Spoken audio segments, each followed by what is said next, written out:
이번 방송에서 제공하는 투자 정보는 투자 판단에 대한 조언입니다. 방송에서 제공하는 주식의 가치, 가격 상승 및 가격 하락에 대해서는 방송사에서 보장하지 않습니다.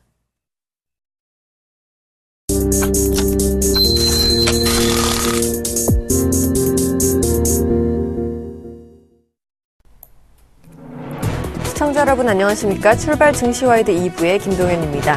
지난 목요일 우리 코스피 지수 1970선에서 마감하며 6거래일 연속 하락 마감했습니다. 반면 코스닥 지수는 상대적으로 강한 모습이었는데요. 개장 초에는 약세를 보였지만 외국인과 기관의 동반 순매수로 반등에 성공하면서 마감했습니다. 주말 동안 글로벌 증시도 훈훈한 모습으로 마감했습니다. 오늘 우리 시장 기대해봐도 좋을 것 같죠? 출발 증시와이드 2부 먼저 준비된 주요 코너들부터 함께 살펴보시죠.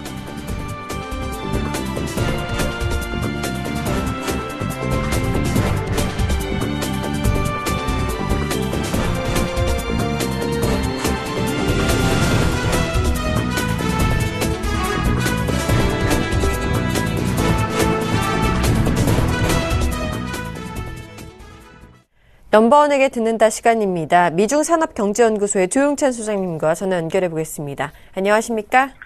예, 안녕하십니까? 네, 반갑습니다. 지난주에 일본은행의 9월 단칸지수가 발표가 됐습니다. 일본은행의 정책 판단에 중요한 역할을 하는 지표인 만큼 현재의 기업 체감 경기와 향후 경기 전망의 변화를 좀 찾을 수 있었을지 궁금한데요. 어떻게 보십니까? 네, 대기업 제조업 같은 경우에는 지난 6월 조사 때보다도 1%포인트 정도가 개선이 됐고요. 반면에 비제조업 같은 경우에는 3%포인트 정도가 좀 악화됐는데요.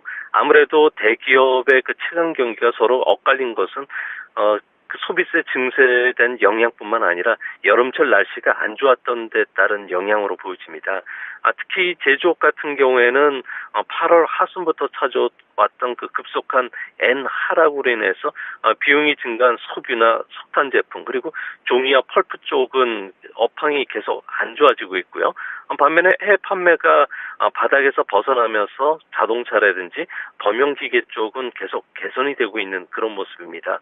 지난번 조사 때보다도 매출이라든지 이익, 설비 투자가 계속 상향 조정이 되고 있지만 일부 재고가 좀 늘어나는 모습을 보여주고 있기 때문에 경기 후퇴 압력도 여전히 받고 있다는 점을 좀 주목하셔야 되지 않을까 보여집니다.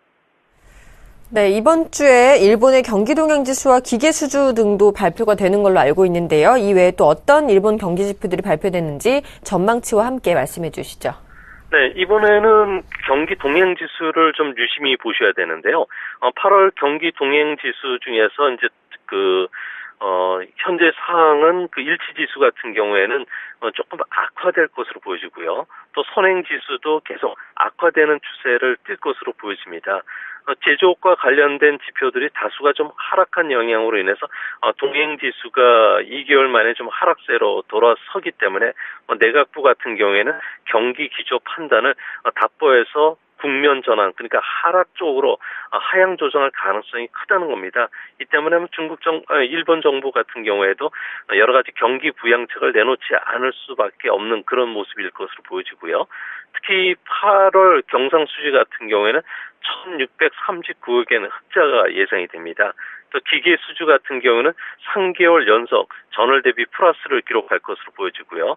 제3차 산업활동지수 같은 경우는 전월 대비 소폭 하락하지 않을까 보여집니다. 네, 이번 주 월요일 오늘과 내일은요, 일본은행의 금융정책 결정회의가 예정되어 있습니다.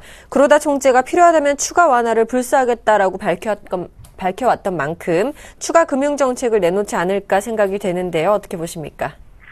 네, 지금 일본 내에서는 여론이 양분화되고 있는데요. 전반적인 흐름은 일자리 창출이 지금 탄탄하고요. 또 경기 선순환 구조를 계속 유지하고 있기 때문에 지금의 완만한 회복 기조를 바꾸지는 않을 것으로 보고 있습니다. 일본 내에서는 여름철에 좀 이상 기후 요인으로 인해서 수요가 조금 누그러지고는 있지만 가을철 이후 경기 회복에 대한 기대감이 좀 크다는 목소리가 대부분인데요. 기업의 왕산 설비 투자뿐만 아니라 가파른 엔 약세가 진행되고 있기 때문에 생산이 계속 회복되고 있다는 측면에서는 아직까지는 그 경기 판단 기조를 좀 낮추고 추가적인 경기 부양을 하기에는 조금 이른 시점이 아니겠는가 이렇게 보여집니다.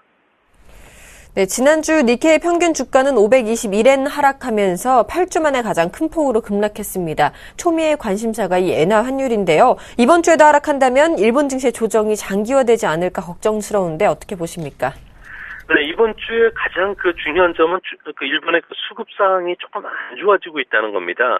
공매도 비율이 지난 주말에 36%를 웃돌면서 5개월 만에 가장 높았는데요. 일본에서는 공매도 비율이 35% 이상이 되면은 어김없이 기간 조정을 거쳐왔던 만큼 이번에 니케이 평균 주가 같은 경우에는 15,350엔에서부터 15,900엔대에서 움직이지 않을까 보여집니다. 최근 들어서 또 우리나라처럼 엔매도 일본 주식 매수 포지션을 청산하는 순매도세가 좀 나타나고 있는데요. 아무래도 미국의 뮤추얼 펀드의 절세 목적의 매도가 나서고 있기 때문이고요. 또 11월에는 헤지펀드의 결산 관련 매도 물량이 출회되기 때문에 선물 주도의 투기적 매도 물량이 계속 커지고 있는 그런 모습입니다. 다만 주가 하락이 좀 커지면은 연금 쪽에서 매수가 계속 유입되면서 증시 안정에 좀 버팀목 역할을 해주지 않을까 보여집니다. 아무래도 이번 주에는 알코올을 시작으로 해서 미국이 실적 발표 시즌에 들어가는 만큼 정책 관련주라든지 개별 종목 장세에서 실적장으로 좀 넘어갈 것으로 보여지는데요. 이 때문에 최근에 들어와서 실적들이 좀 개선되고 있는 소매 업종 그리고 바이오, 종이, 펄프 쪽과 관련된 움직임이 좀 활발하지 않을까 보여집니다. 네, 또 현재 홍콩에서의 시위가 계속되고 있죠. 외신들은 홍콩의 민주화 시위를 우산혁명이라고 부르고 있는데요. 이렇게 시위가 계속 확대되는 이유는 뭘까요?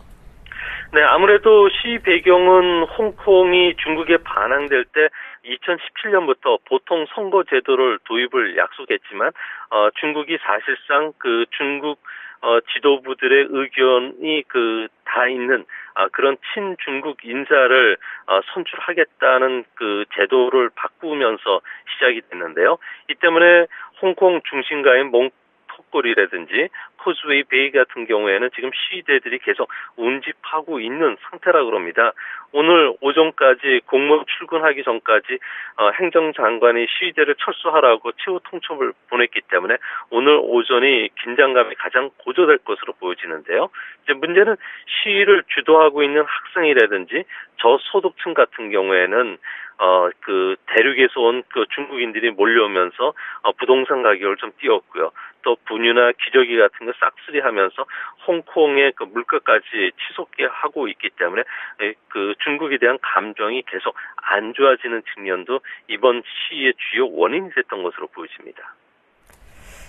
네, 이처럼 이렇게 홍콩의 민주화 시위가 확산될 경우에는요, 제2의天安문 사태처럼 커지지 않을까 걱정이 됩니다. 또 홍콩과 중국 경제는 어떤 영향을 받을지도 궁금한데요. 말씀해 주시죠.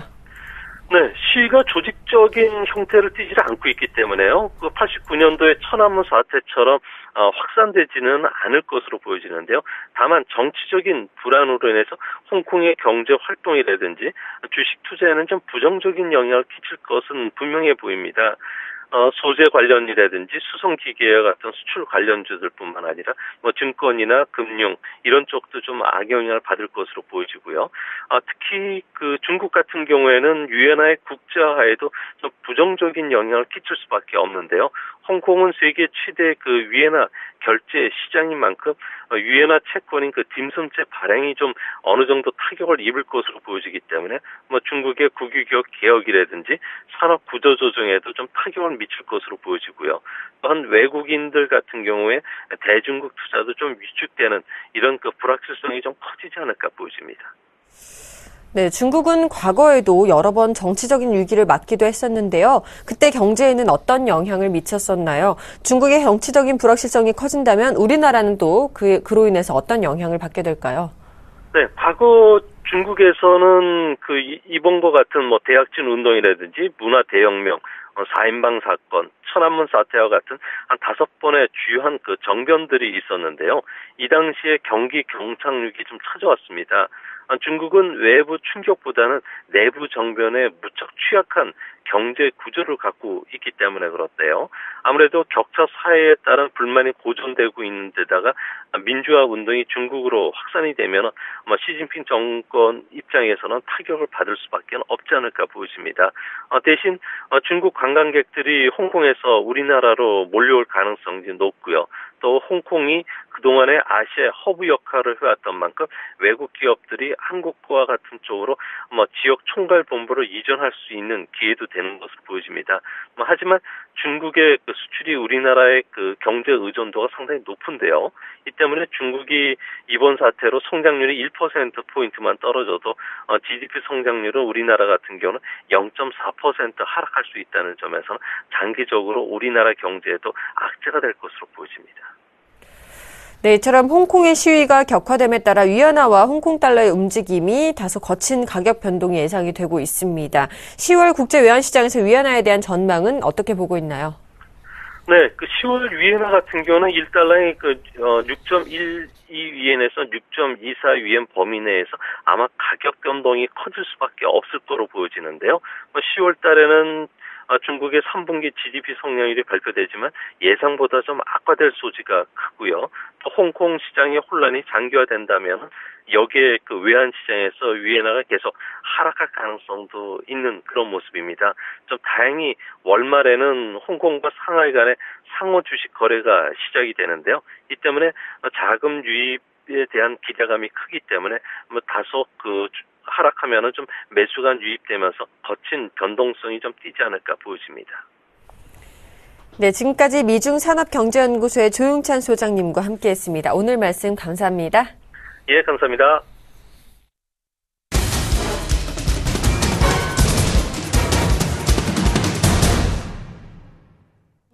시초가 공략주를 알아보는 시간이죠. 이상로의 한방 시작하겠습니다. 샘플러스 이상로 멘토님 자리하셨습니다. 어서 오세요. 네, 반갑습니다. 반갑습니다. 자, 9월 26일 금요일 관심주였던 GKL이 현재 매수가 부근에서 머물고 있어서 무승부가 되셨습니다. 지난주 월요일에 추천주였던 휴비스는요, 11,800원 손절가를 터치하시면서 패가 되셨는데요. 그리고 지난주 목요일 관심주였던 조이맥스는요, 당일 고가 기준 37,300원을 찍고 무려 9.54%의 수익률을 기록하셨습니다. 축하드립니다. 따라서 전체 승률은요, 26승 27무 13패가 되셨는데요. 오늘은 승무패가 모두 있네요. 세 종목 AS 좀 해주시죠. 네, 그러게요. 패는 없을수록 좋은 겁니다. 네. 맞죠? 자, 휴일을 보내고 난 다음에 상당히 바쁩니다. 맞죠? 이 종목이, 밀려있던 종목을 다시 또 말씀을 드려야 되는 부분이기 때문에요. 한 개씩 AS 하도록 하겠습니다. 자, 일단은, 원래 금요일 방송이 있었으면, GKL을, AS를 해드려야 됩니다. 맞죠? 그 GKL부터 말씀을 조금 드리겠습니다. 자, GKL 같은 경우에 지금 현재 구간 우리가 다시 한번 체크해 보실 필요가 있는데요. 자, 하단 권역 자체를 다시 한번 더 지지를 받고 올라가는 모습이 나타나는 그런 형국입니다.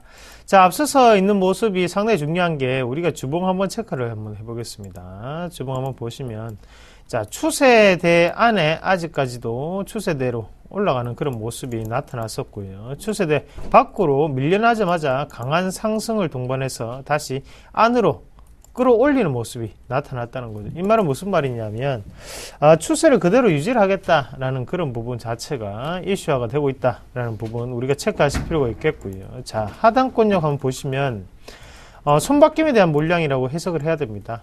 자, 기관은 상당한 매수세를 보이는 반면에 외국인은 꾸준히 팔고 있습니다. 맞죠? 그럼 여기 이 구간 자체는 누군가 신규 매수가 들어왔던 구간이라고 우리가 파악을 하셔야 되고, 그 구간 안에서 다시 한번 손이 바뀌면서 올라가는 파동 자체가 유지가 되었다는 것은 위에 앞서 있던 부분에서 다시 한번 이익 실현에 대한 흔적이 없었기 때문에 추가적인 상승 자체가 좀 더 가파르게 진행될 수 있다라고 해석을 하시길 바라겠습니다. 자, GKL 3분기 또한 그리고 4분기 정부 정책이라든지 아니면 앞으로 있을 수혜적인 부분이 상당히 많습니다. 그렇게 봤을 때 지금의 이 가격대는 상당히 저렴한 가격이다. 꼭 기억하시고 GK에 들어가시기 바라겠습니다. 알겠습니다. 그리고, 휴이맥스도 있죠? 예, 맞습니다. 한 개씩 다 해야 될 것 같은데요. 휴비스 또 AS도 해드릴게요. 휴비스는 원래 오늘 해야 되는 휴비스 종목입니다.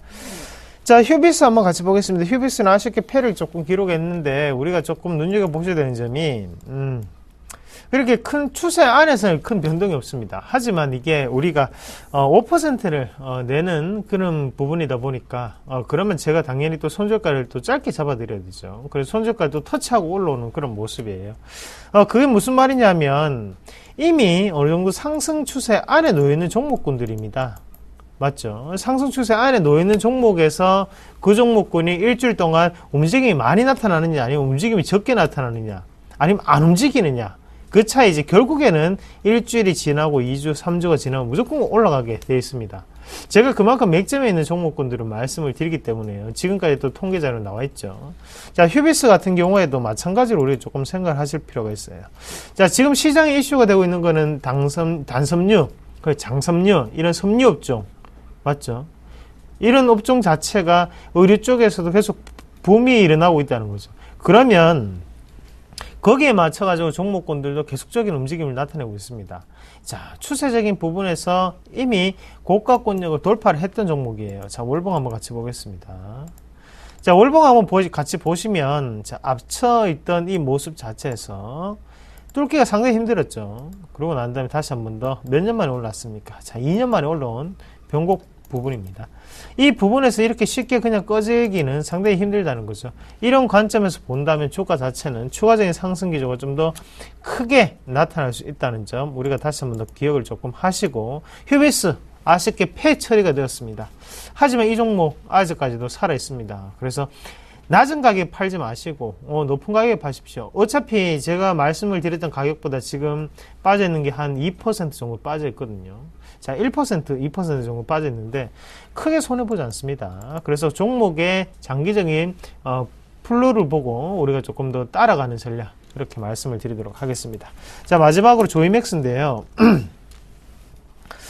자, 조이맥스는 목요일날 추천을 드렸습니다. 목요일날 추천을 드리고 또 조기 목표를 달성했기 때문에 AS를 조금 해드립니다. 조이맥스 제가 목요일날 말씀을 드리면서 이런 말씀을 조금 드렸었습니다. 시장은 이미 비정상적으로 올라가는 종목이 생기고 그리고 비정상적으로 우량한 종목군들이 빠지고 있다. 그럴 때에는 우리도 바카라장에 대비를 해서 갈 수 있는 종목에 들어가야 된다. 차트 패턴이 좀 더 중요하게 여겨진다라는 말씀을 드렸습니다. 그 예상이 딱 들어맞았죠.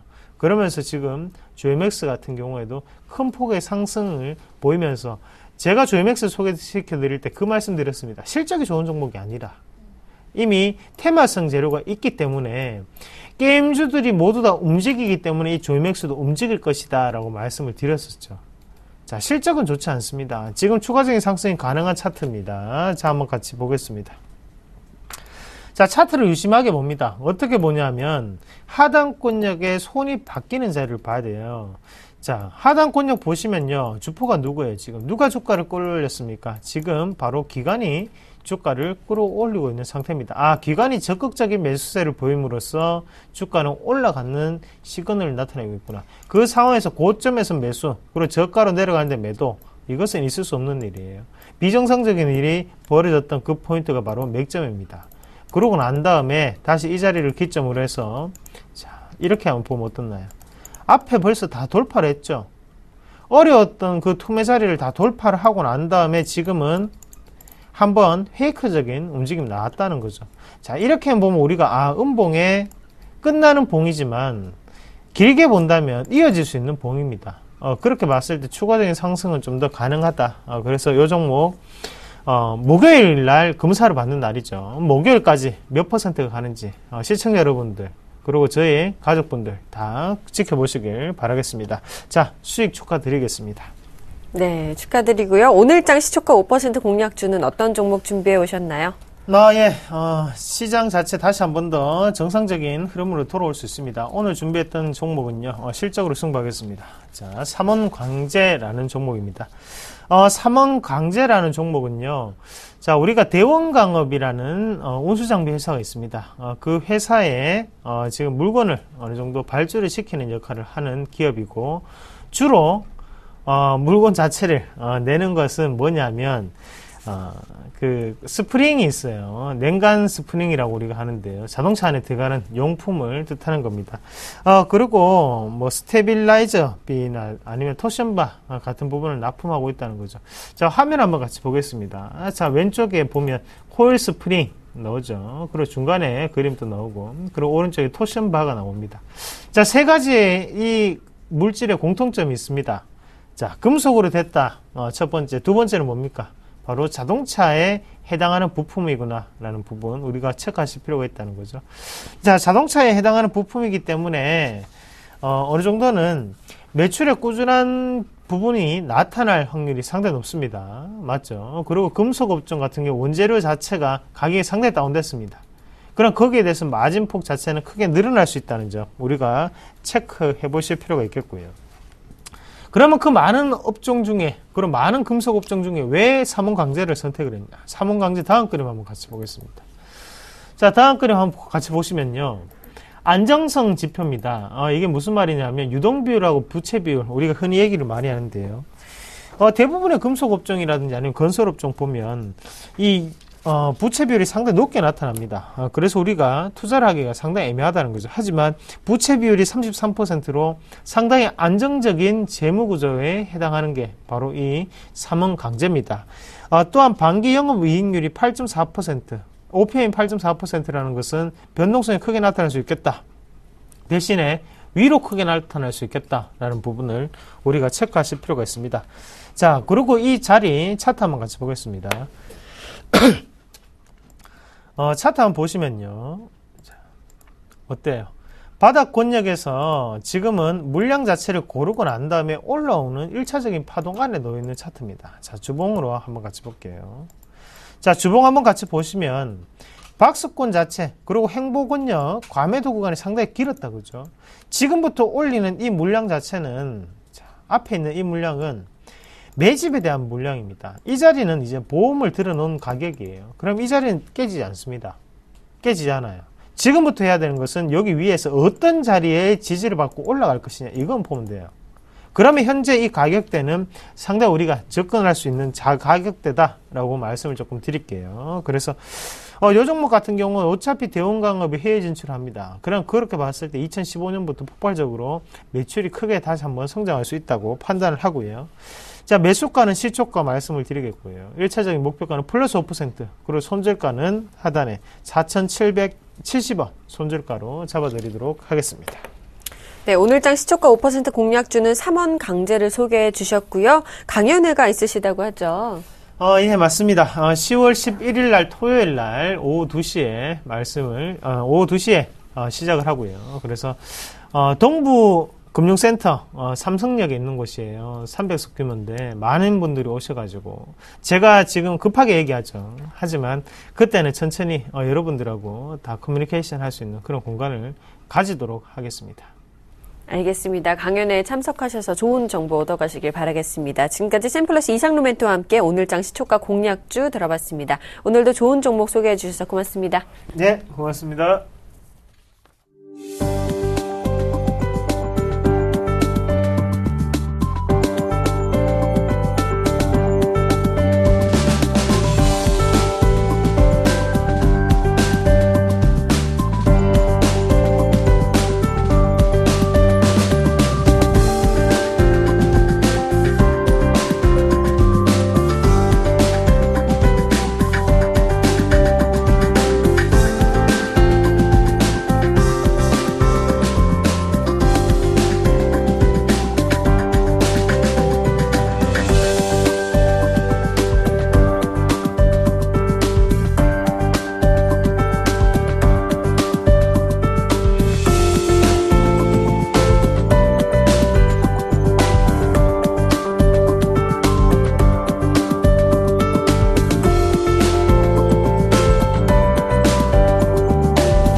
3월 6일 월요일 우리 시장 개장했습니다. 자, 유스탁의 유창희 대표님과 유원타증권 W 프레스티지 센터 정유성 PB님과 오늘도 함께 해보겠습니다. 안녕하십니까?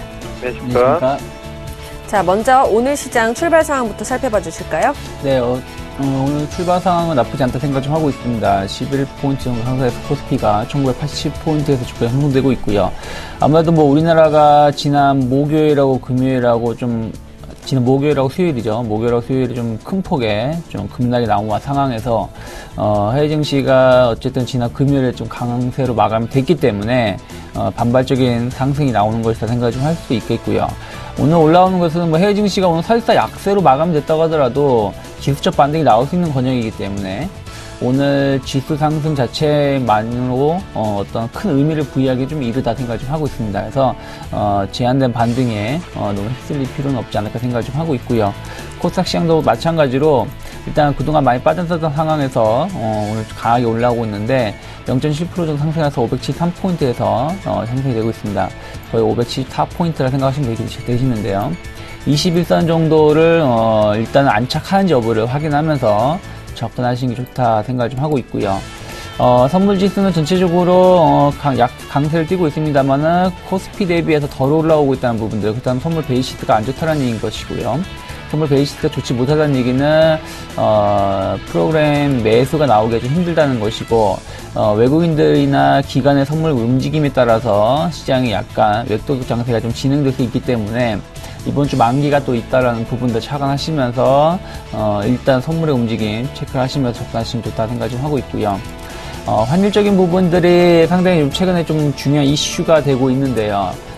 지금 이제 1060원대에서 13원이 올라가지고 1070원대로 폭등을 좀 하고 있습니다. 1073원 정도에서 형성이 되고 있는데, 글쎄요, 너무, 원화 약세 이런 얘기 하다가 불과 한 달 만에 원화 강세 얘기하다가 불과 한 달 만에, 원화 약세가 가속화가 되면 1070원 초중반까지 일단 올라왔다는 부분인데, 1070원대에서는 지난 12월 달, 상당히 작년 10월부터 올 4월 달까지 한 6, 7개월, 반년 정도 상당히 공방을 벌였던 자리가 1070원대이기 때문에 1070원을 더 약하게 보이면서 1080원, 1090원, 1100원을 갈 가능성은 좀 적지 않을까 생각을 좀 하고 있습니다. 그래서 물론 그것은 개인적 예상입니다만은 어쨌든 환율 자체가 1070원대에서 방향성 탐색할 가능성이 높고, 그것은 이번 주에 좀 변수가 되면서 시장을 약간 흔들 수도 있기 때문에 환율적인 부분들 지속해서 관심 있게 봐야 되지 않을까 생각을 좀 하고 있습니다. 네, 오늘 우리 시장, 양시장 모두 상승 출발하고 있습니다. 일본 증시 출발 상황도 살펴보도록 하겠습니다. 일본 증시는요, 1.1% 상승한 15,882.28포인트로 출발하고 있습니다. 시총 상위 종목군들의 흐름도 체크해보겠습니다. 자, 삼성전자 오늘은 소폭 반등하고 있습니다. 현대차도 반등하고 있고요. SK하이닉스도 0.64% 상승 출발하고 있습니다. 포스코도 1% 가까운 지수로 출발하는 모습이고요. 네이버는 소폭 하락 출발하고 있습니다. SK텔레콤은 1.34% 하락 출발하고 있습니다. 현대모비스 오늘 2.52%나 급등하면서 출발하고 있고요. 신한지주 1.14% 상승 출발하고 있습니다. 기아차와 삼성생명 모두 보합권에서 출발하고 있고요. 삼성전자 우선주 0.81% 상승 출발하고 있습니다. LG화학도 오늘 흐름 좋습니다. 1.24% 상승 출발하고 있습니다. 코스닥 시가총액 상위 종목군들의 흐름도 체크해보겠습니다. 파라다이스를 제외하고는 모두 빨간불을 켰죠. 셀트리온 0.84% 상승 출발하고요. 파라다이스는 소폭 하락 출발하고 있습니다. 동서 오늘 2% 넘는 상승 흐름 보여주고 있고요. 다음도 0.75% 상승 출발하고 있습니다. 컴투스와 CJENM 모두 소폭 상승 출발하고 있습니다. 자, 이제 업종별 분위기도 한번 살펴보겠습니다. 정유정 PB님. 예, 거래소, 코스닥 모두 강보합권의 움직임을 보이고 있다시피 대부분의 업종들 강한 모습을 보여주고 있습니다. 그러나 통신 업종과 IT 쪽, 또 일부 자동차 섹터 쪽에서는 약세 움직임을 보여주고 있습니다. 먼저 통신주 대체적으로 약한 모습 보여주고 있는데요. SK텔레콤 마이너스 1.68% 하락의 움직임을 보여주고 있고요. KT, LG U 플러스 약세 움직임 보여주고 있습니다. SK 브로드밴드도 그동안 좀 강한 모습 보여줬었죠. 오늘은 좀 숨고르기의 모습 보여주고 있습니다. 오늘 타이어 업종과 또 한라홀딩스 같은 경우 약세 움직임을 보여주고 있는데요. 우선 한라홀딩스 같은 경우도 마이너스 9%로 시작을 하고 있고요. 한국타이어, 금호타이어 모두 약세 움직임 보여주고 있습니다. IT 업종도 좀 약세인데요. 삼성전자, 삼성 SDI 모두 약세 움직임, 서울반도체도 약세 움직임 보여주고 있습니다. 이외의 대부분의 업종은 강한 모습이라고 보시면 되겠는데요. 먼저 가장 강한 업종 같은 경우는 예를 들면 뭐 해운 업종을 들 수가 있을 텐데 현대상사는 오늘 뭐 북한발 이슈도 있고 해서 상한가의 움직임을 보여줬었고요. 한진해운과 대한해운, 페노션 모두 강보합권의 움직임 보여주고 있습니다. 증권업종 오늘 강한 모습 보여주고 있습니다. 대우증권, 삼성증권 2%대, 동양증권, 메리츠종금증권, KTB투자증권 1%대의 강한 모습 보여주고 있습니다. 코스닥도 오늘 좋은 모습 보여주고 있는데요. 업종별로 보시자면 게임 업종 등락에 좀 종목마다 좀 다른 모습 보여주고 있는데요. 게임빌과 웹젠, 액토즈 소프트 강보합권의 모습 보여주고 있는 반면에 조이시티와 넥슨GT는 약보합권의 움직임을 보여주고 있습니다. 음원준도 마찬가지인데요.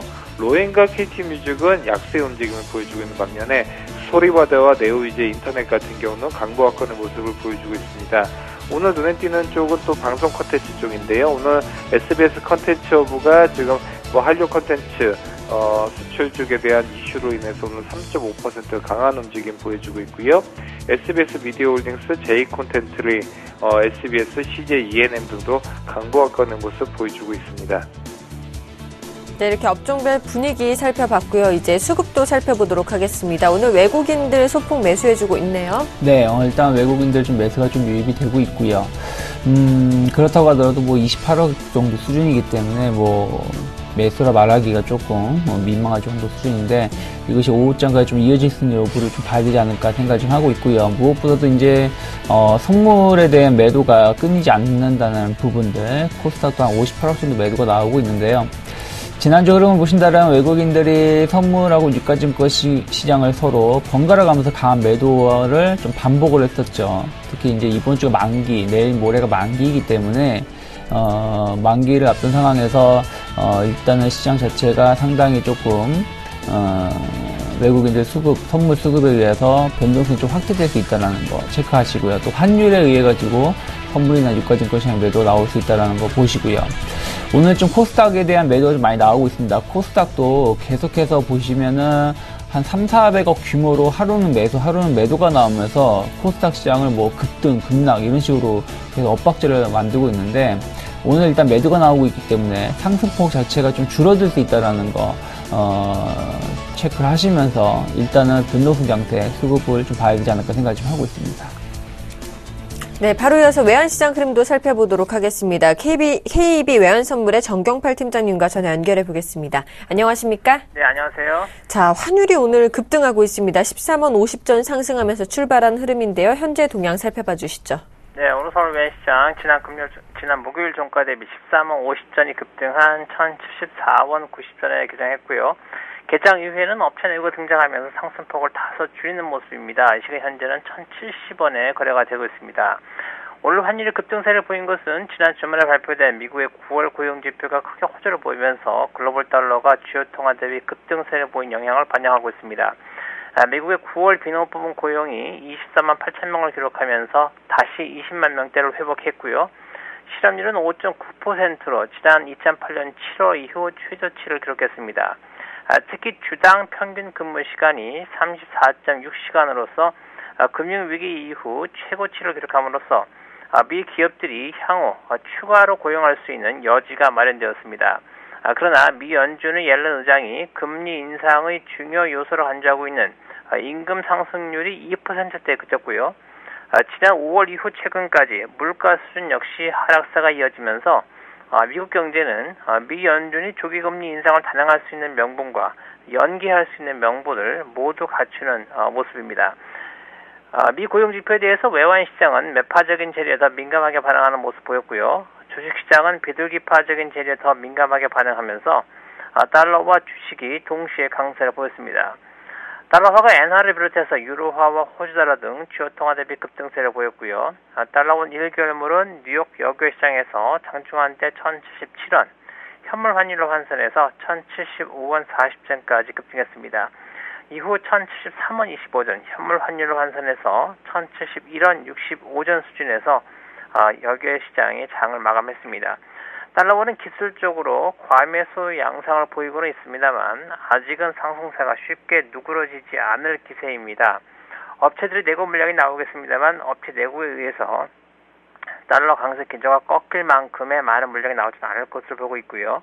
업체들은 고점 매도의 기회를 뒤로 놓치면서 달러원의 상승에 영향을 줄 것으로 예상됩니다. 9월 말에 다소 주춤했던 외국인들의 순매도가 10월 들어서 재개되고 역시 대내적인 환율 상승 요인이라고 볼 수 있겠고요. 달러는 지난 3월의 고점인 1,080원 30전이 다음 저항선 역할을 할 것으로 예상됩니다.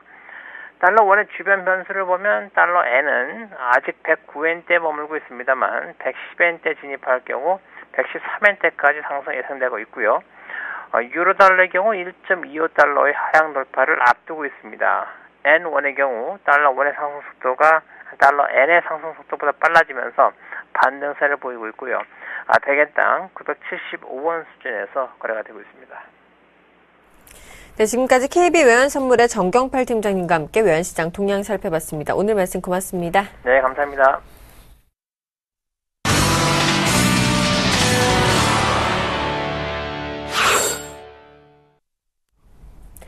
오늘의 돌발 종목입니다. 세 종목 먼저 살펴보겠습니다. 첫 번째로는요, 분할 재상장한 한라홀딩스와 만도가 시초가 대비 하락세를 보이고 있습니다.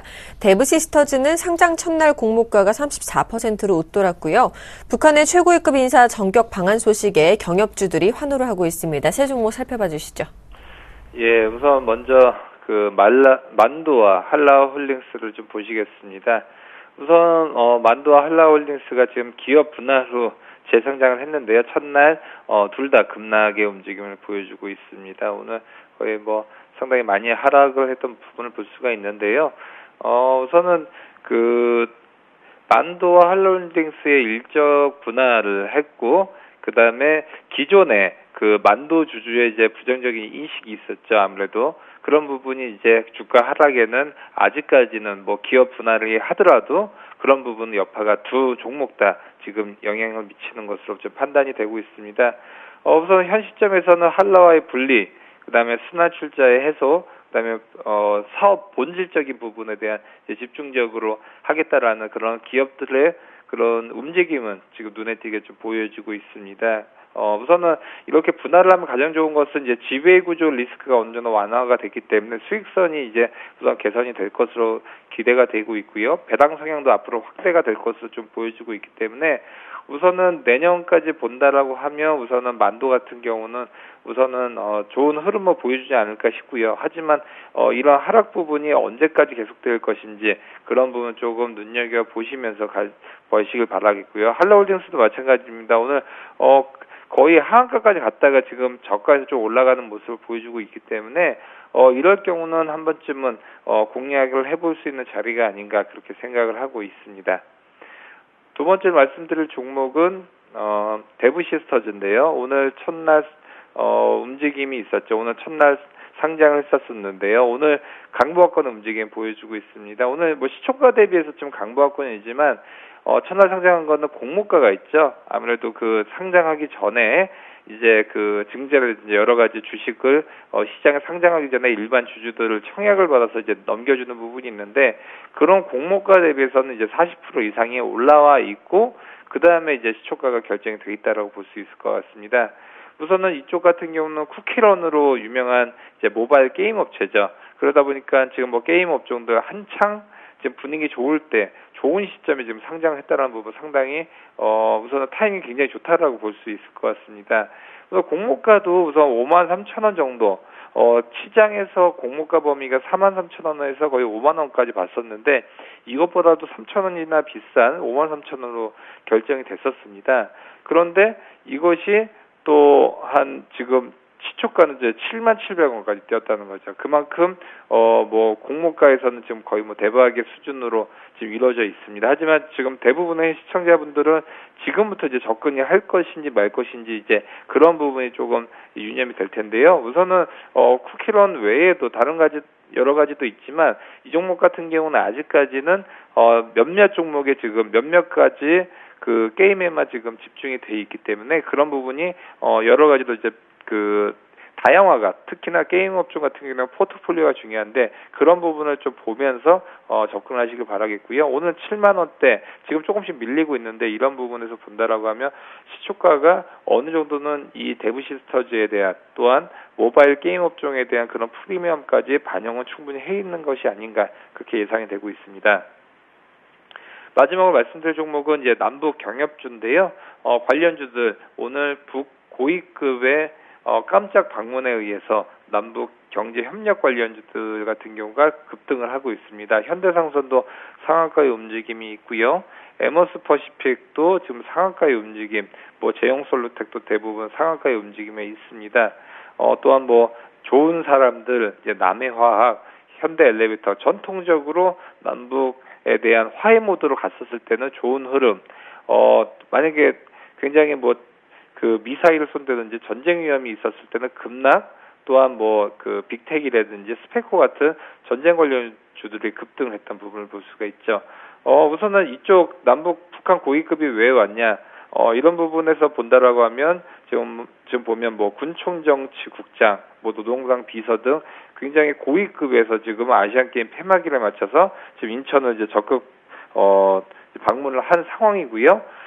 그렇지만 여기서 지금 뭐 이런 부분이 남북 회담 11월 회담 소식이 지금 또 전해지고 있는데 이런 부분을 보면 남북에 대한 움직임 점차 화해 모드로 가고 있다라고 볼 수 있습니다. 하지만 남북의 문제는 마치 남녀의 그런 연애 관계 같이 어느 날 좋았다가 어느 날 갑자기 싸늘해지는 그런 예측할 수 없는 그런 부분이 있기 때문에 이런 것들을 주식 투자를 한다는 것은 굉장히 감정적인 부분이 있다는 점입니다. 그렇기 때문에 이런 부분을 할 때는 상당히 포트폴리오 이내에서도 10%에서 20% 이내 또한 음봉이 보였을 때는 바로 우선 나오는 그런 부분을 볼 수가 있고요.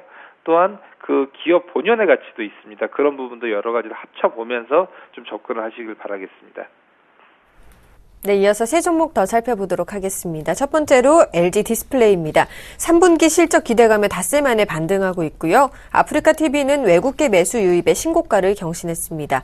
오리콤은 놀라운 박서원 효과, 박용만 회장의 장남이죠. 10%대의 급등을 하고 있습니다. 세 종목 살펴봐 주시죠. 네, 일단 LG 디스플레이가 오늘까지 해서 이틀 연속 상승을 좀 보여주고 있는데, 일단은 뭐 지난주 약세를 띄었던 것은, 시장 자체가 안 좋았던 부분도 있었습니다만은, 실적에 대한 우려감, 그러니까 3분기, 4분기 때까지 실적이 좋게 나올 수 있겠습니다만은, 그 이후에 대한 부담감이 좀 작용하면서 주가가 좀 약세를 띄었다 생각을 좀 하고 있는데요.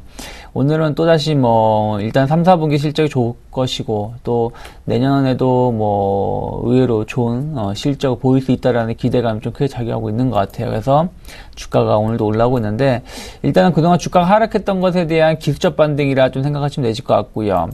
3분기, 4분기 호실적에 대한 것은 이미 주가에 선 반영되어 있는 상황에서 앞으로 이제 내년을 바라봤을 때 실적이 얼마나 좋게 나오는지 여부가 중요한데요. 제가 봤을 때는 약간, IT가 디스플레이 업종분들도 약간은 좀 꺾일 수 있지 않을까 생각 좀 하고 있습니다. 무슨 얘기냐면은, 지금 리포트를 본다라면은, TV 매출, TV 패널 수요를, 이제 비수기가 들어가게 되면은, 스마트폰, 모바일 디스플레이 패널 수요가, 늘어나기 때문에 이것을 대체해 줄 수 있다라는, 뉴스가 나오고 있는데, 어쨌든 그 부분에 대해서는 우리가 좀 확인이 필요하다. 물론 LG 디스플레이 같은 경우는 워낙에, 여러 국가의 부품을 판매를 하고 있기 때문에, 만약에 저가폰, 이러한 공급이 많이 늘어난다라면은 충분히, 이렇게 맞아 떨어질 수 있겠습니다만은, 최근에 반도체 업황이 약간 설왕설래하고 있잖아요. 반도체 업황이 설왕설래하고 있는 것이 의외로 올해 그 상반기 때 모바일 제품이 판매가 좀 저조했다라는 뉴스가 계속 나왔었죠. 그로 인해서 재고 조정이 들어간다고 얘기가 나왔는데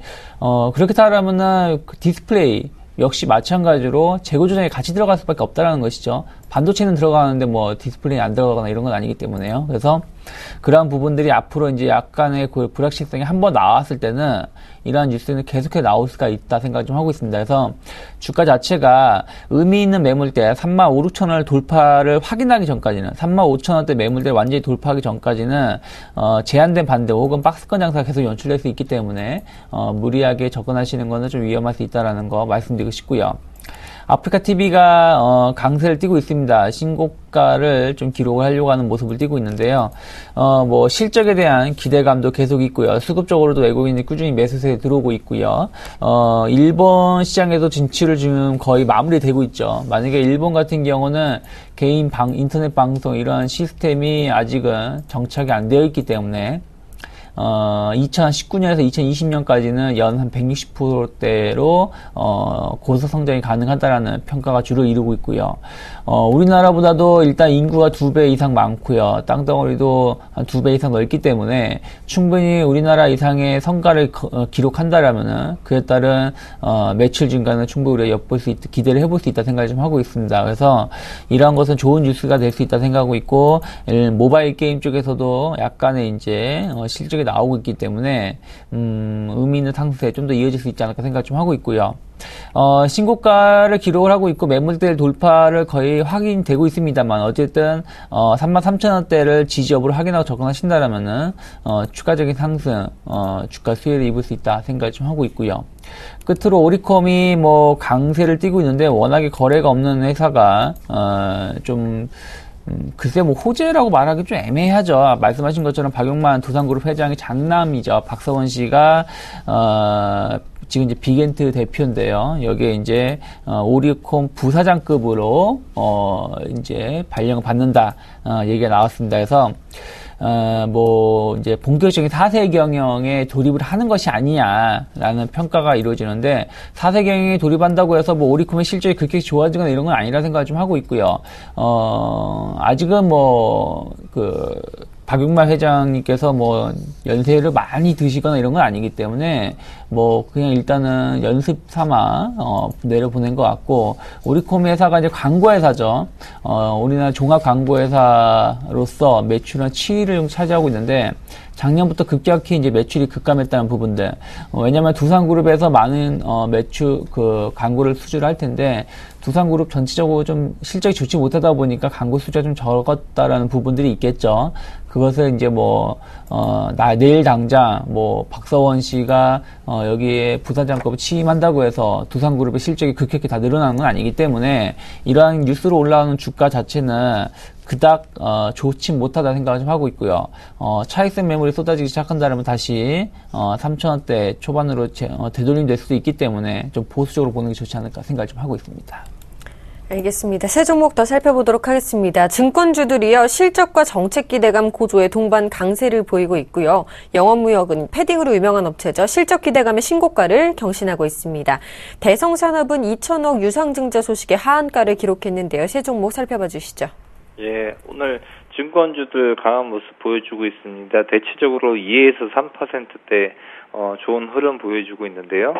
먼저 이런 종목들 종목들별로 등락은 있지만 대체적으로 대부분의 업종, 증권 업종 자체가 굉장히 우상향을 하고 있다라고 보실 수 있을 텐데요. 우선 가장 중요한 건 3분기 실적 같은 경우 상당히 기존의 예상치와 충족을 하거나 좋은 회사들은 그거에 더 이상도 서프라이즈가 가능할 것으로 좀 예상이 되고 있습니다. 증권 업종 우선 안 좋다고는 하는데 왜 이렇게 좋아지고 있을까? 주가는 좋아지고 있는가 보면 우선은 주식 거래 대금 자체가 전년 동기 대비해서 13% 정도 증가를 했고요. 전분기에 비교해도 한 17% 늘어나 있는 부분을 보여주고 있습니다.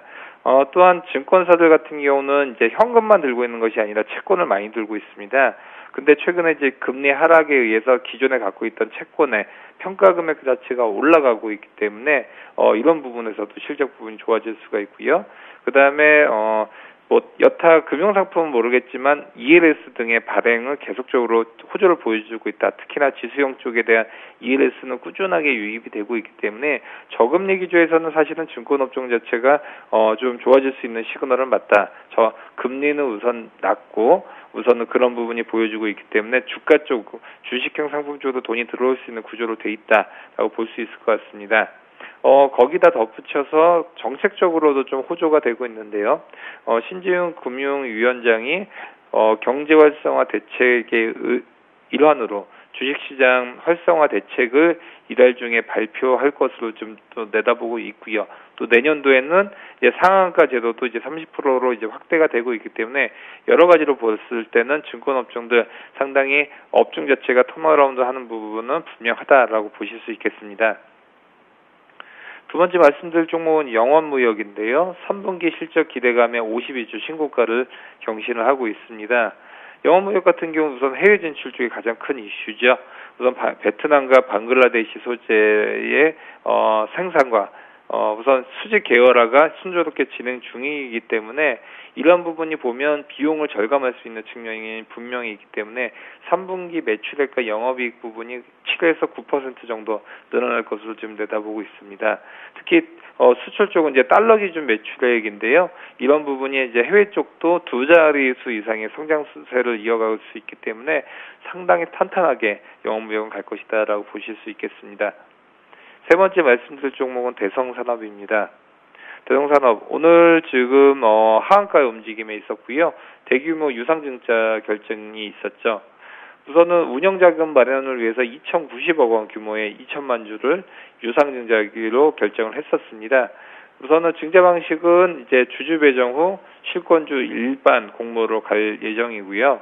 우선은 그 대성산업 같은 경우는 아무래도 건설 쪽, 자회사 쪽에 있는 그런 부분이 지금 침체가 아직까지도 이어지고 있기 때문에 그룹 전체적으로 지금 발목을 잡고 있는 상황이고요.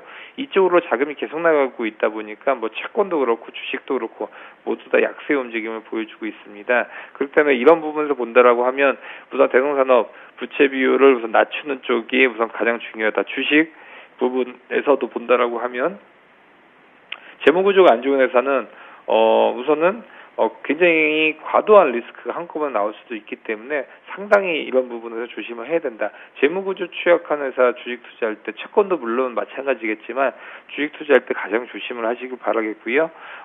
우선 유상증자가 결정이 되면 자본금 자체가 늘어나기 때문에 우선 회사 자체적으로 현금이 들어와서 이런 부분에서 본다라면 장기적으로 호재가 될 수 있지만 아직까지 부채 비율을 줄여준다든지 그런 부분도 지켜보면서 좀 접근을 해야 될 필요성이 있어 보이고요. 그런 것들을 확인이 안 된 상황에서 접근하기는 좀 무리가 될 수 있는 그런 종목이다라고 볼 수 있습니다. 네, 이어서 세 종목 더 살펴보도록 하겠습니다. 한국전력은요, 52주 신고가를 기록했습니다. 5만 원 벽에 바짝 다가선 모습이고요. 삼립식품은 중국 시장 전망 기대감에 신고가를 기록했습니다. 서울반도체는 경쟁 심화 우려 지속에 약세를 보이고 있는데요. 세 종목 살펴봐 주시죠. 네, 한국전력이 신고가 행진을 계속 이어가고 있는 것 같아요. 삼성부지를 잘 팔았던 부분들이 있었고, 워낙에 매출이 계속 늘어났기 때문에 영업이익이 역대 최고치 3조 원을 기록할 전망을 하고 있고요. 그러니까 한국전력은 이렇게 보시면 될 것 같아요. 이제는 성수기, 비수기가 없다. 예전에는 여름이 성수기고 겨울이 비수기였던 것에 반해서 최근 들어서 오히려 겨울이 더 성수기일 정도로 매출이 증가를 보일 수밖에 없는 구조가 되고 있죠. 왜 그러냐면은 저도 이제 이번 주에 장판을 좀 꺼냈는데, 예전에는 난방 자체가 가스나 기름으로 했던 것을 대부분 이제 전기로, 변화가 되고 있다는 것이죠. 그러다 보니까, 전기 공급은 한국전력이 우리나라에서는 한 군데밖에 없기 때문에, 이러한 매출 증가는 더 늘어날 수밖에 없는 구조가 생각을 하고 있고요. 그렇다면은 재무구조 개선에 대한 기대감은 더 커질 수밖에 없고, 또 배당에 대한 기대감, 충분히 발생할 수 있다 생각을 좀 하고 있습니다.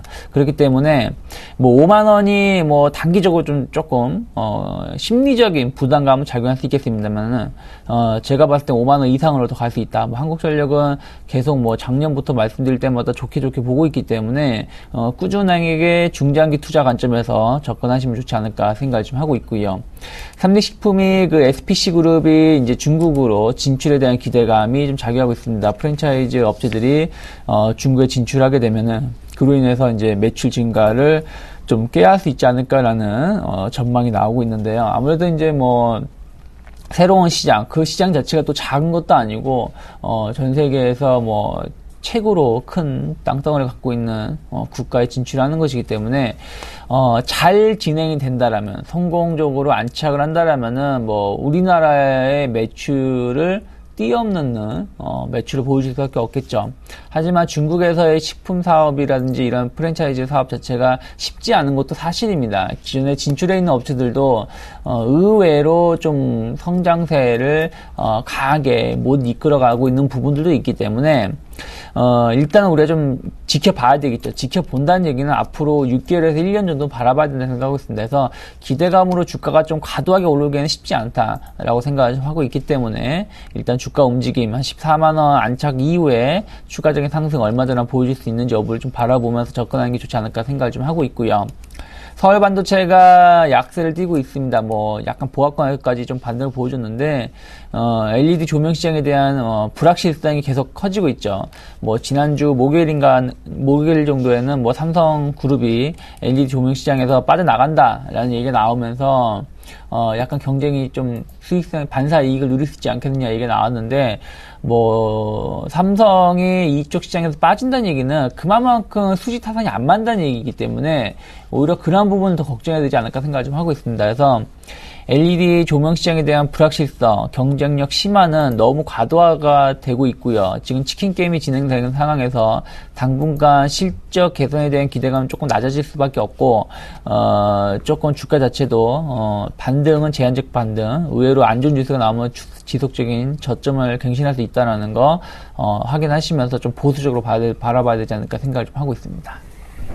네, 지금까지 유스탁의 유창희 대표, 유한타증권 W 프레스티지 센터의 정인성 PB님과 함께 오늘장 특징주들 분석해봤습니다. 오늘도 좋은 분석 고맙습니다. 감사합니다. 고맙습니다.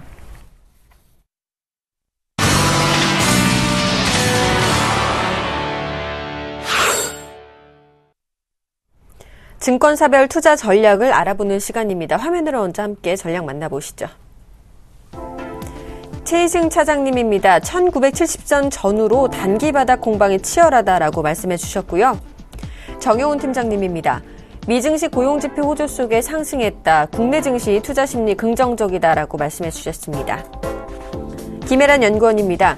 기술적 반등 구간이다. 외국인과 기관의 수급을 확인해보자라고 말씀해 주셨고요. 백화점과 의류에 관심 가져보자라고 전략 세워주셨습니다. 김현겸 주식팀장님입니다. 수출 관련 낙폭과대 대형주 단기 트레이딩 시점이다라고 말씀해 주셨고요. 안상현 대리님입니다. 환율은 부담스럽지만 정부 증시 활성화 의지에 코스피가 상승 가능성이 있다라고 전략 세워주셨습니다. 오늘은 HMC 투자증권 서초지점의 최희승 차장님과 전화 연결해 보겠습니다. 안녕하십니까? 네, 안녕하십니까? 네, 반갑습니다. 자, 오늘 시장 자세한 전략 좀 세워주실까요? 네, 일단 지금 현재 코스피, 코스닥 양시장 모두 지금 보합권에서 등락이 좀 나오는 상황이고요. 코스닥 같은 경우에 지금 현재 지금 마이너스권으로 좀 돌아서고 있는 모습인데, 일단 코스피는 1970선에서 살짝 이탈한 정도 수준이 아마 단기 바닥을 좀 개인적으로 보고 있습니다. 근데 아직까지는 뭐 바닥을 확인했다라고 좀 판단하기에는 상승세가 좀 미흡한 부분이 있고요.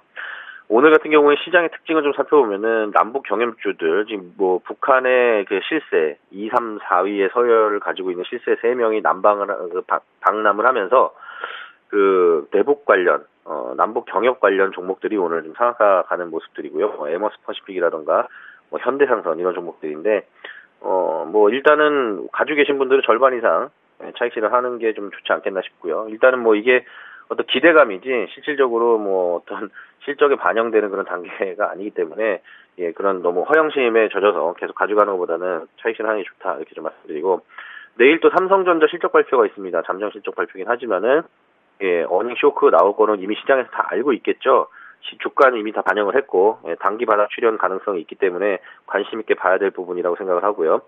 기타 이제 10월 달에 본격적으로 다 어닝 시즌이 대형주들 위주로 좀 시작이 되는데, 어닝 시즌에 대한 어떤 기대감보다는 실망감이 시장을 지금 지배하고 있기 때문에 단기적으로는 바닥을 확인하는 종목들, 앞으로 실적이 현재보다는 미래에 올라갈 수 있는 종목들은 바닥을 확인하는 좋은 기회가 될 것이다.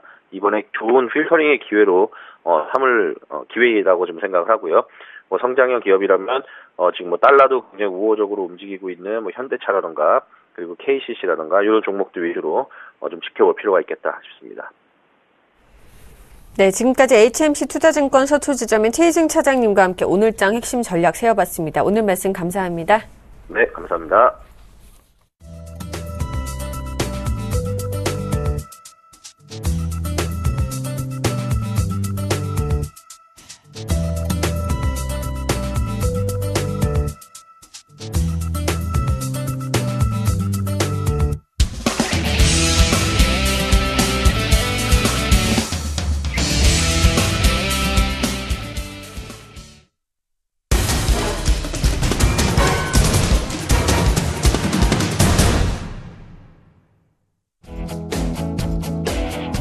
안녕하십니까. 오전장 저가 매수로 오후장 역전을 노려본 시간 역전의 명수 예병군 멘트입니다.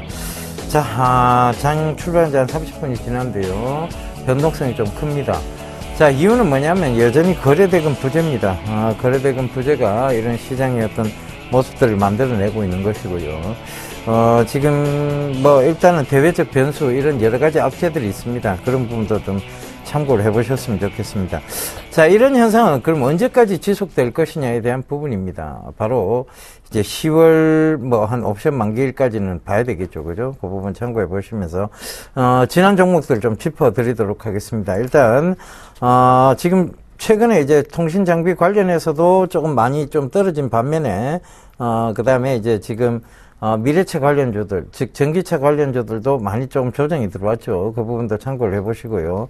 자, 이런 종목군들은 성장성이 있기 때문에 조정 시마다 늘 분할 매수의 관점으로 잡으시면 되고 상승 시에는 분할 매도의 관점을 잡아가시면 될 것 같습니다. 자, 그 중에서 지금 코콤이 오늘 좀 강하게 올라오고 있는데 홈 오토메이션 관련이에요. 결국은 이 코콤은 삼성전자의 홈 오토메이션, 즉 이 부분의 실현에 대한 부분에 대한 구체적인 얘기들이 나와서 그렇습니다. 성장성이 부각이 되고 있다는 얘기죠. 그래서 다시 리바운딩이 좀 나오는 모습인데 그 점도 좀 참고해 보셨으면 좋겠고요. 자, 문화 콘텐츠 쪽으로도 지금 조정을 많이 받고 있습니다. 소리바다라든가 로엔, 뭐 KT뮤직 이런 것들이 좀 조정을 받고 있는데, 자, 소리바다 제가 말씀드렸죠, 그죠? 저희 가족분들은 전량 차익 실현을 했다고 5,400원대 이상에서 그러니까 그 점도 꼭 좀 참고를 해보셨으면 좋겠습니다. 그리고 지금 들고 계신 분들은 굳이 수익 구간이시라면 망설이지 마시고 차익 실현을 좀 해놓고 재매수 시점을 잡아가면 될 것 같아요, 그죠? 그 다음에 지금 GCF 관련주들도 오늘 조정이 많이 들어오고 있는데, 결과적으로 이런 모든 지금 조정들은 지금 자금이, 거래대금이 없다 보니까 또 남북경협조 쪽으로 많이 자금들이 지금 쏠려가고 있어요. 그러니까 뭐냐면 단기적 모멘텀이 이제 형성이 됐죠. 북한의 실세들이 방문했다는 그 이유인 것 같습니다. 자, 그 부분 참고를 해주셨으면 좋겠고요. 자, 전체적으로 보면 아직까지 시장이 견조하지는 못합니다.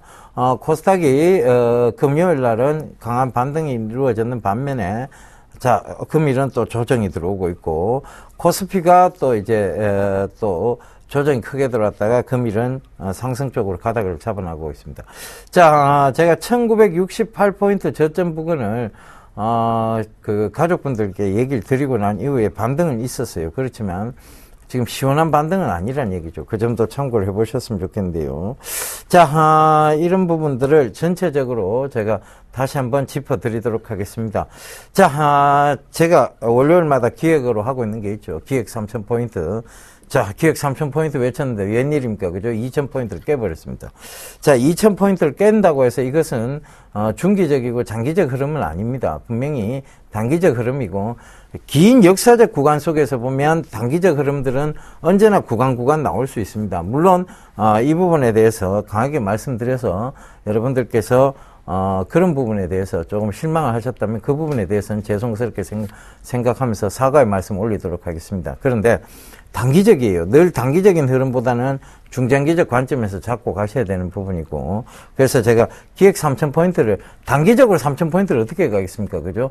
중장기적 관점에서 3,000포인트를 말씀드린 거니까, 거기에 대해서 너무 여러분들 각을 세우셔서 전화하실 필요는 없으실 것 같아요. 그래서 그 부분, 여러분들 항의 전화가 있었다고 얘기를 하는데, 제가 분명히 목요일 방송에서도 제가 사과의 말씀을 올렸습니다. 그럼에도 불구하고 여러분들, 제가 긴 관점에서 얘기 드리는 부분들이 꼭 좀 참고를 하셨으면 좋겠습니다.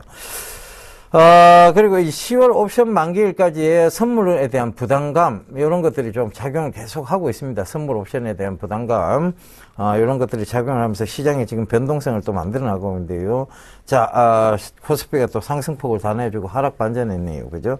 자, 이런 부담감은 계속 좀 지속될 것이다. 어디까지? 옵션 만기일까지는 좀 부담감이 지속될 것이라는 부분. 그리고 대외적 변수가 있어요. 지금 홍콩이라든가 여러 가지 대외적 변수에 대한 불확실성, 그리고 IS, 시리아, 이슬람 쪽에 이 부분에 대해서도 여러분들 대외적 변수인데요.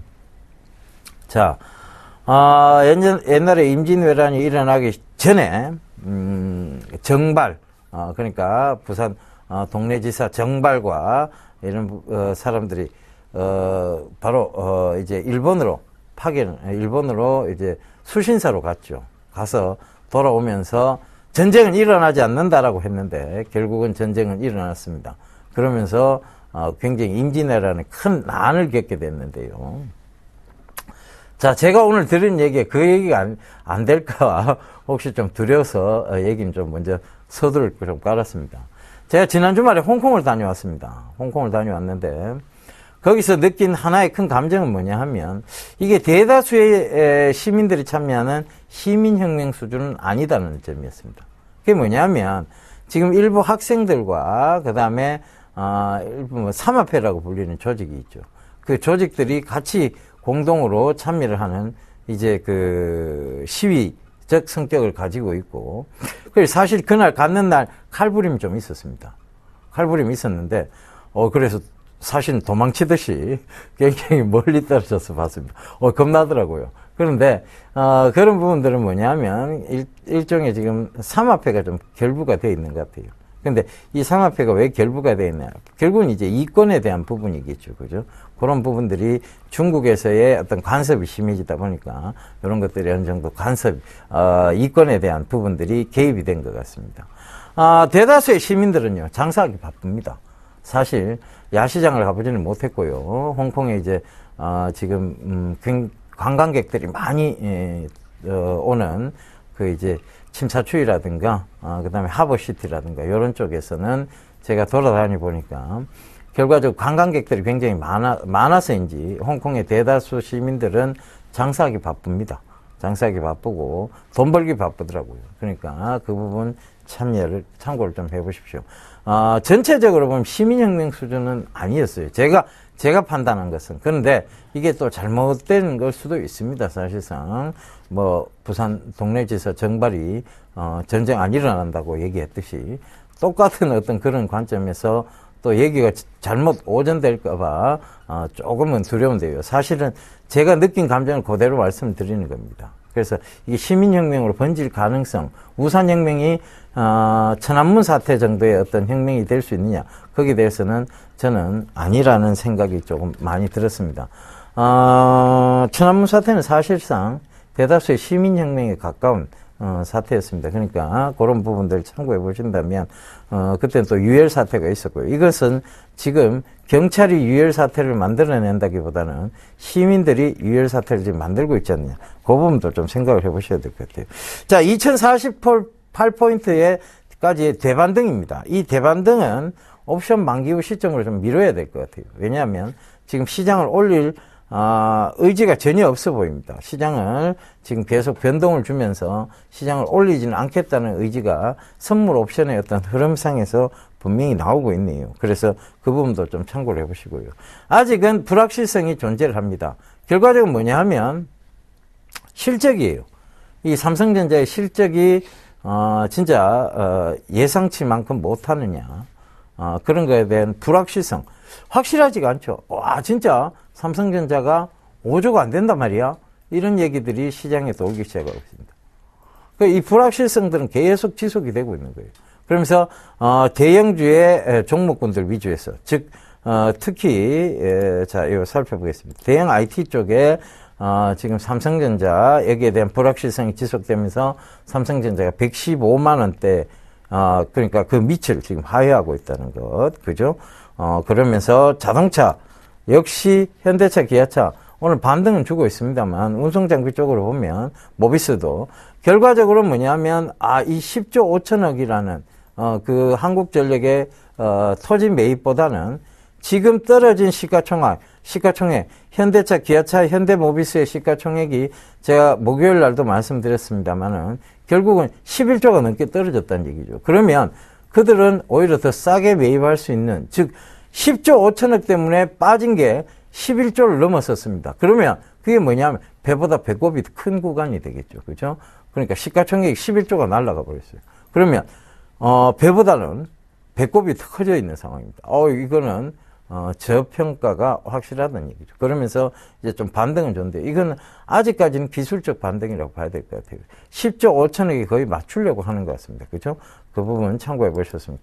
조선주 여전히 좋지 못합니다. 화학주 여전히 좋지 못하고요. 그 다음에 철강 금속주들도 전체적으로 보면 지금 대다수 하락권역으로 진입해 있고, 제가 계속 경고를 드렸던 증권주, 금융주 크게 하락했습니다만 오늘은 이제 결국은 증권주만 반등이 좀 나오고 있는 상황이네요. 그죠? 기술적 반등에 가깝다는 거. 요 부분도 참고를 해보셨으면 좋겠고요. 전체적으로 시장이 결국은 이 옵션 만기 시점 이후로는 다시 대반등, 되돌림 구간은 분명히 올 겁니다. 시장을 그냥 꺼뜨릴 수 있는 그런 시장은 아니에요. 그런데 최경환 노믹스죠. 이제 초이노믹스라고 하는데 이 부분에 대해서 명확하지가 않아요. 그러니까 그 부분도 제가 계속 경고를 드렸는데 세수 확보를 먼저 해놓고 그 다음에 세수 확보된 사에서 경기 부양을 하겠다. 이건 어느 국가에서도 없는 얘기입니다. 결과적으로 경기 부양은 강한 의지책을 가지고 하고서 그 경기 부양이 있고 난 다음에 경기 지표들이 전부 호전이 됩니다. 호전이 되고 난 이후에 세수 확보지. 세수 확보, 이건 거꾸로 가는 거죠. 세수 확보, 경기 부양, 경기 지표 호전. 이걸 바라면 안 되죠. 돈 먼저 걷어드는 거, 돈 푸는 거. 이거는 결국은 경기 지표 호전에는 별 도움이 되지 않습니다. 그래서 돈을 먼저 풀고 경기 지표가 호전이 되면 그 다음 세수 확보 쪽입니다. 그래서 이런 부분들이 자꾸 최경환 노믹스가 오히려 지금 경기 부양을 거꾸로 가고 있는 거 아니냐, 증시 부양이 안 되는 거 아니냐에 대한 부분들이 또 존재해버리고 말았습니다. 정부는요, 강한 의지를 가지고 경기 부양을 해 주셨으면 하는 바람이고, 그런 바람 속에서 전체적인 기업들의 가치는 상승한다고 보고 있습니다. 그 점 꼭 좀 참고하시면서 일단 명확한 경기 부양책, 그 다음에 이 불확실성의 10월장에서의 불확실성 해소, 그리고 옵션 만기일까지의 부담감, 이런 것들이 해소가 되면서 대외적 불확실성까지, 변수까지 해소가 된다면 다시 증시는 2000포인트를 넘어서 2048포인트까지 빠른 대반동을 기대해 볼 만하다. 요 점 참고해 보셨으면 좋겠습니다. 시장은요, 늘 변동을 겪어왔습니다. 그런 과정 속에서 늘 비합리적이고 불확실한 구간들이 정상적이고 합리적인 구간으로 늘 바뀌어 왔죠. 그 점 참고해 보신다면 지금은 모아가시는 구간대가 맞고요. 자, 오버슈팅, 즉 오버슈팅이 나왔다 싶을 때 우리가 탐욕을 매도하라고 얘기를 하죠. 그때는 조금씩 분할 매도하시는 그런 쪽이 맞다는 얘기입니다. 자, 여러분들 오늘도 힘내시고요. 오늘 증시 크게 어려운 증시는 아닙니다. 하지만 조금 여러분들 지루하고 힘들게 만들 수 있는 증시인 만큼 여러분들이 너무 힘들어 하시면 안 될 것 같아요. 오히려 굳건한 마음을 가지시고 체리 피킹 하듯이 모아가십시오. 감사합니다. 예병군이었습니다.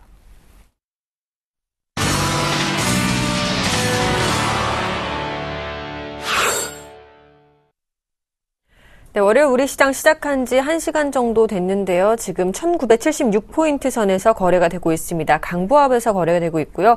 코스닥 지수는 하락 반전됐습니다. 567포인트에서 거래 중입니다. 출발 증시와에도 오늘 준비한 소식은 여기까지입니다. 시청해주신 여러분 감사합니다.